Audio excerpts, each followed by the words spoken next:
UP board कक्षा 10 विषय हिंदी स्वदेश प्रेम पाठ की व्याख्या माँ भारती विद्या मंदिर अयारी प्रेजेंट्स।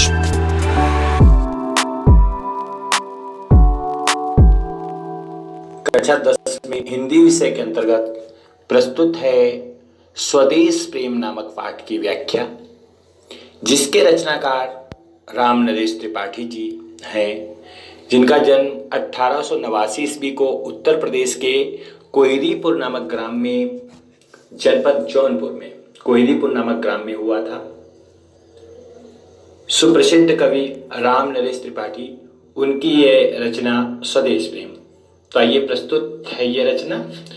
सबसे पहले हम इस रचना को पढ़ेंगे और उसके बाद में इसकी व्याख्या। कि अतुलनीय जिनके प्रताप का साक्षी है प्रत्यक्ष दिवाकर, घूम घूम कर देख चुका है जिनकी निर्मल कीर्ति निशाकर, देख चुके हैं जिनका वैभव ये नभ के अनंत तारागण, अगणित बार सुन चुका है नभ जिनका विजय घोष रण गर्जन, साक्षी है प्रत्यक्ष दिवाकर। अतुलनीय, अतुलनीय माने जिसकी कोई तुलना न की जा सके, जिसकी कोई तुलना न हो, ऐसे शब्द के लिए एक शब्द आता है अतुलनीय। तो अतुलनीय जिनके प्रताप का, जिन लोगों के प्रताप माने शौर्य का, पराक्रम का साक्षी है प्रत्यक्ष दिवाकर। और साक्षी का मतलब होता है साक्षी, साखी, इसका तद्भव शब्द होता है। और साक्षी का मतलब है सा माने सामने और अक्षी माने आंखों के, जो आंखों के सामने, अर्थात गवाह। साक्षी का मतलब क्या होगा? गवाह। साक्षी है प्रत्यक्ष, सामने, दिवाकर माने सूर्य। सूर्य आजकल का थोड़े है, सूर्य तो जब से दुनिया बनी होगी, सूर्य तो तब से। तो ये जिनके प्रताप का गवाह है। कौन गवाह है? सूर्य। और घूम घूम कर देख चुका है जिनकी निर्मल कीर्ति निशाकर, घूम घूम करके जिनकी निर्मल कीर्ति को, निशाकर माने चंद्रमा देख चुका है, निशाकर माने चंद्रमा, निशाकर माने चंद्रमा जिनको देख चुका है। और देख चुके हैं जिनका वैभव, जिनके वैभव को, जिनकी संपन्नता को कौन देख चुका है? ये नभ के अनंत तारागण, ये नभ के, आकाश के, अनंत माने जिनकी कोई गणना न की जा सके, जो अनगिनत है, जो अनंत है, जिनका कोई आदि और अंत नहीं है। आकाश के तारे मालूम है कितने हैं? अनगिनत है। तो ये अनंत तारागण जिनके वैभव को देख चुके हैं, अगणित बार, अनगिनत बार सुन चुका है। नभ माने आकाश, जिनके विजय घोष रण गर्जन, जिनके विजय के रण के घोष के गर्जन को जो आकाश अनगिनत बार सुन चुका है। आगे है कि शोभित है सर्वोच्च मुकुट से जिनके दिव्य देश का मस्तक, गूंज रही है सकल दिशाएं जिनके जय गीतों से अब तक, जिनकी महिमा का है अविरल साक्षी सत्य रूप हिमगिरिवर, उतरा करते थे विमान दल जिसके विस्तृत वक्ष स्थल पर। इन पंक्तियों का अर्थ देखिए कि शोभित है सर्वोच्च मुकुट से। मान लीजिए परीक्षा में यही पद आ गया तो संदर्भ तो सभी को मालूम ही है। पहली बात तो संदर्भ लिखना, अगर लिखा जाता है कि संदर्भ प्रसंग लिखिए तब तो ठीक है, नहीं तो पाठ का नाम और लेखक का नाम, रचनाकार का नाम लिखने को आता है। याद रखिए, पाठ का नाम है स्वदेश प्रेम और रचनाकार का नाम है राम नरेश त्रिपाठी। ठीक है, तो कहते हैं आगे कि शोभित है सर्वोच्च मुकुट से। शोभित माने सुशोभित हो रहा है जिसके सर्वोच्च मुकुट से, जिनके दिव्य देश का मस्तक, जिनके अलौकिक देश का मस्तक शोभित हो रहा है, जिनके द्वारा गूंज रही है सकल दिशाएं, यानी चारों दिशाओं में सकल दिशाएं, यहाँ पे लिखा है सकल दिशाएं। दिशाएं कितने प्रकार की होती हैं पता है? वैसे तो 10 दिशाएं हैं, मुख्यतः तो 4 दिशाएं ही सबको मालूम है, 10 दिशाएं होती हैं। कौन कौन सी 10 दिशाएं हैं? पूर्व, आग्नेय, दक्षिण, नैऋत्य, पश्चिम, वायव्य, उत्तर, ईशान, ये 8 दिशाएं ये हो गई। और ऊपर और नीचे की दिशा को मिला लीजिए तो 10 दिशाएं हो गई। तो यहां पर क्या है कि गूंज रही है सकल दिशाएं, जिनके जय गीतों से अब तक, जिनके विजय के गीतों से अब तक सारी दिशाएं गूंज रही हैं। आगे, जिनकी महिमा का है अविरल साक्षी सत्य रूप हिम गिरिवर, जिनकी महिमा का अविरल माने लगातार साक्षी है सत्य रूप हिम गिरिवर।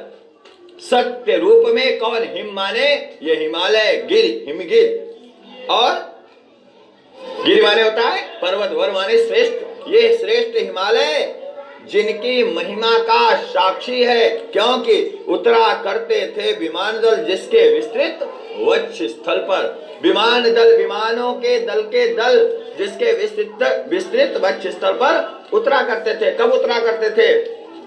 देश पर जब आक्रमण होता है तो वहां से सैनिकों के लिए सामग्री वगैरह लाने के लिए या सैनिकों को पहुंचाने के लिए विमान दल उस वक्ष स्थल पर उतरते। किसके वक्ष स्थल पर उतरते थे?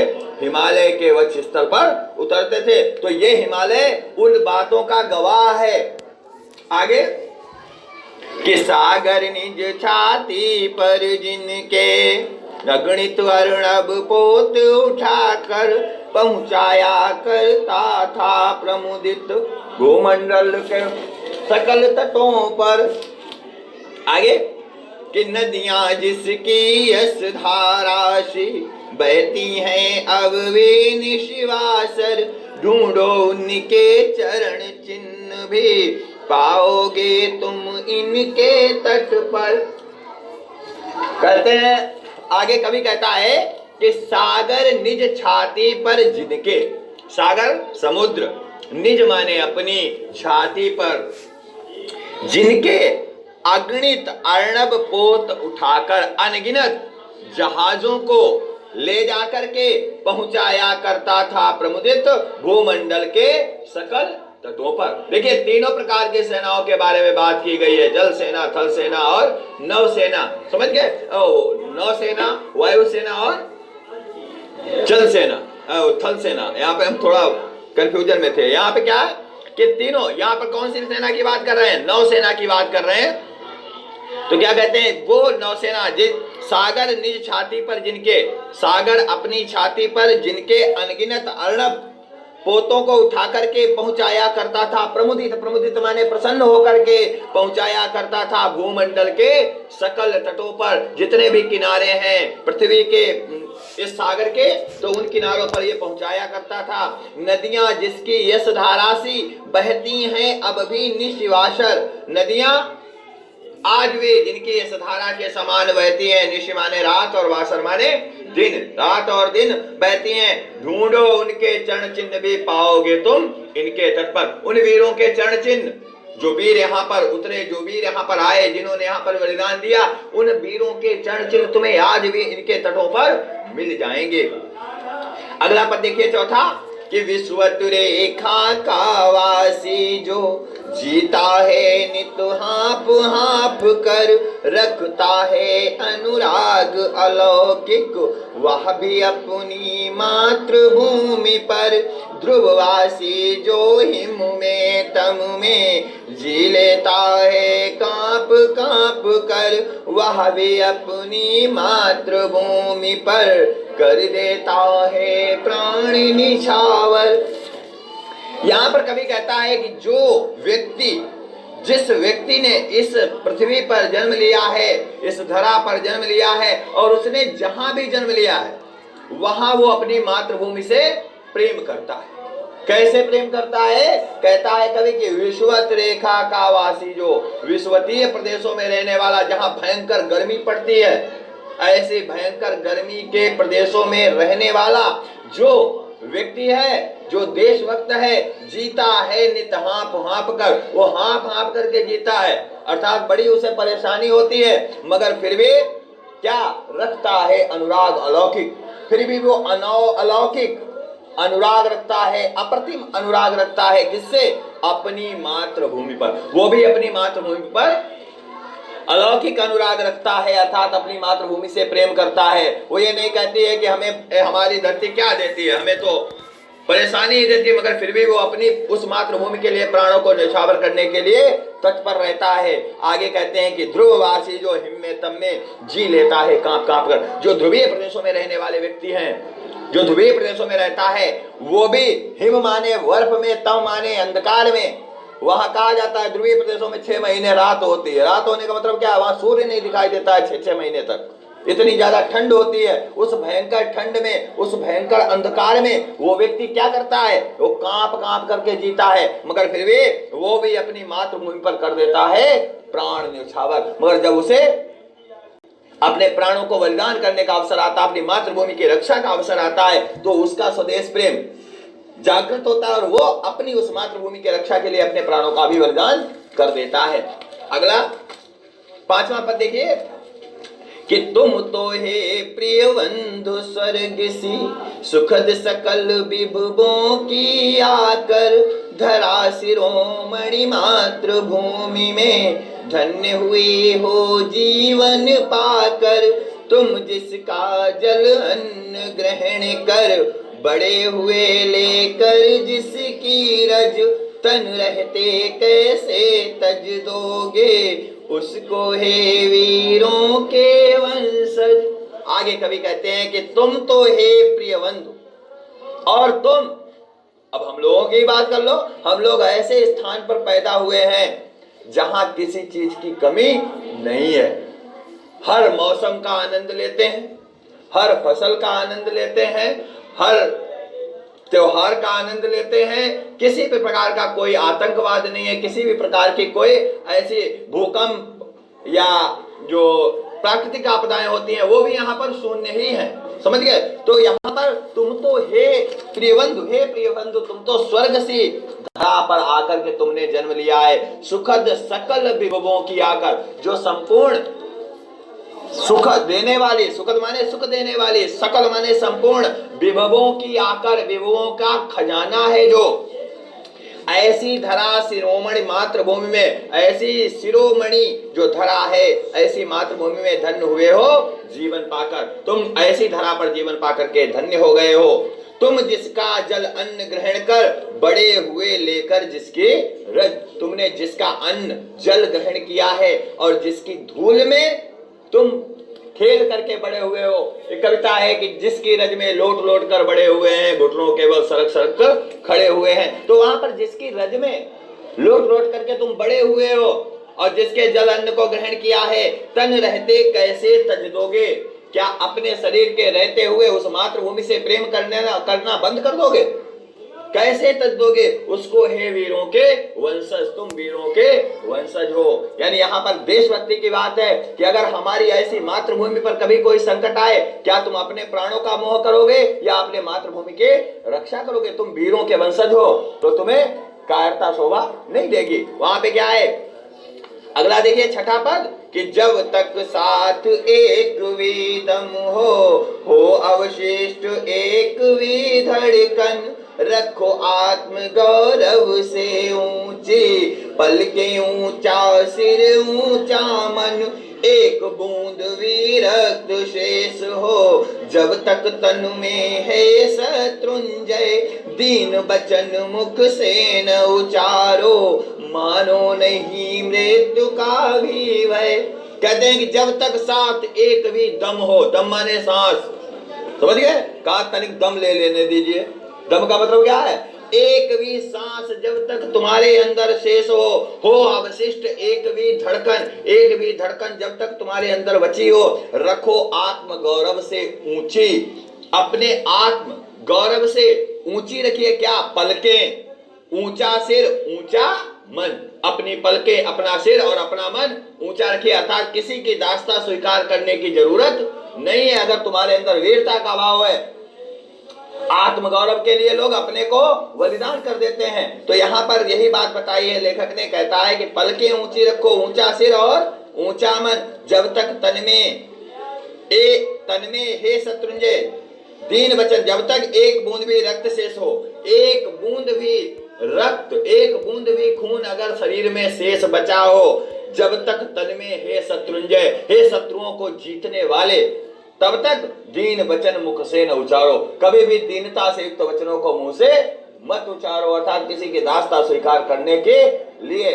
भाई किसी ने आक्रमण कर दिया, उसकी दासता स्वीकार कर ली बिना लड़े, समझ गए? तो ऐसे दीन वचनों को कभी अपने मुख से न उचारो, क्योंकि मानो नहीं मृत्यु का भी भय। उस समय मानो नहीं मृत्यु का भी भय, मृत्यु का भी भय नहीं मानना चाहिए, क्योंकि जब हमारे अंदर ये वीरता का भाव जागृत हो जाता है, हमारे पवित्र ग्रंथ गीता में कहा गया है, हतो वा प्राप्त स्वर्गम जित्वा वा भोज्यसे महीम, यानी अगर मारे गए तो स्वर्ग को प्राप्त करेंगे और जिंदा रहे तो पृथ्वी के सुखों का उपभोग करेंगे। जब ऐसी भावना हो जाए कि दोनों हाथों में लड्डू हैं, तो फिर मरने से डर कैसा, मरने से डर कैसा? तो कहते हैं निर्भय स्वागत करो मृत्यु का। अगला देखिए कि निर्भय स्वागत करो मृत्यु का, मृत्यु एक है विश्राम स्थल, जीव यहाँ से फिर चलता है, धारण कर नव जीवन संबल, मृत्यु एक सरिता है जिसमें श्रम से कातर जीव नहा कर फिर नूतन धारण करता है, काया रूपी वस्त्र वहा कर। कहते हैं कि निर्भय स्वागत करो मृत्यु का, मृत्यु का स्वागत निर्भय होकर के करो। जब तुम्हारे अंदर मृत्यु का भय नहीं रहेगा तो वीरता का भाव स्वतः ही पुष्ट हो जाएगा। कहते हैं मृत्यु एक है विश्राम स्थल। जैसे हम दिन भर काम करते हैं और शाम को विश्राम करते हैं, तो शाम को दिन भर की थकान मिटाने के लिए शाम आती है, हमें विश्राम मिलती है। वैसे ही जीवन में हम थक गए हैं तो उस जीवन की थकान को मिटाने के लिए क्या है? मृत्यु एक विश्राम का स्थल है, मृत्यु एक है विश्राम स्थल। और क्या कहते हैं? जीव यहाँ से फिर चलता है, जीव यहाँ से फिर चलता है, फिर जीव यहाँ से चल देता है। क्या? धारण कर नव जीवन संबल, नए जीवन का सहारा धारण करके वो फिर से चलता है। और इस श्लोक दूसरा देखिए गीता में कहा गया है, वासांस जीर्णानि यथा विहाय। समझ गए? जैसे आप शरीर जो बूढ़ा हो जाता है तो पुराना शरीर छोड़ करके, जैसे लोग पुराने कपड़े को छोड़ करके नए कपड़े धारण कर लेते हैं, वैसे ही हमारी आत्मा भी पुराने शरीर को छोड़ करके नए शरीर को धारण कर लेती है। जब ऐसी बात है तो मृत्यु का भय क्यों करना? क्योंकि शरीर आगे मिल जाएगा। तो क्या कहते हैं कि मृत्यु एक सरिता है। अगला लाइन है कि अगली लाइन है कि मृत्यु एक सरिता है, मृत्यु एक नदी है जिसमें श्रम से कातर जीव नहाकर, जिसमें श्रम से कातर जीव नहाकर, यानी श्रम जो थक गया है जीव, ऐसा जीव नहा करके क्या करता है? फिर नूतन धारण करता है, काया रूपी वस्त्र वहाकर। अर्थात उस नदी में, सरिता में नहा करके, जैसे नहाने के बाद लोग नए कपड़े पहन लेते हैं, पुराने कपड़ों को त्याग देते हैं, वैसे ये शरीर क्या है? उस मृत्यु रूपी नदी में स्नान करके उस पुराने शरीर रूपी वस्त्रों को छोड़ देगी और नए वस्त्र को धारण कर लेगी, काया रूपी नए वस्त्रों को वो धारण कर लेगी, अर्थात नवीन जन्म प्राप्त होगा। तो अपने देश के लिए मर मिटने में कभी भी भय नहीं करना चाहिए। लेखक के कहने का आशय यह है। अगला है कि सच्चा प्रेम वही है जिसकी तृप्ति आत्मबलि पर हो निर्भर, त्याग विना निष्प्राण प्रेम है, करो प्रेम पर प्राण निछावर, देश प्रेम वह पुण्य क्षेत्र है, अमल असीम त्याग से विलसित, आत्मा के विकास से जिसमें मनुष्यता होती है विकसित। अगला कहते हैं कि सच्चा प्रेम वही है जिसकी तृप्ति आत्म बलि पर हो। सच्चा प्रेम वह है, कौन सा सच्चा प्रेम है? जिसकी तृप्ति आत्म बलि पर निर्भर हो। प्रेम क्या चाहता है? प्रेम बलिदान चाहता है। अगर प्रेम करते हो तो प्रेम में त्याग होना जरूरी है।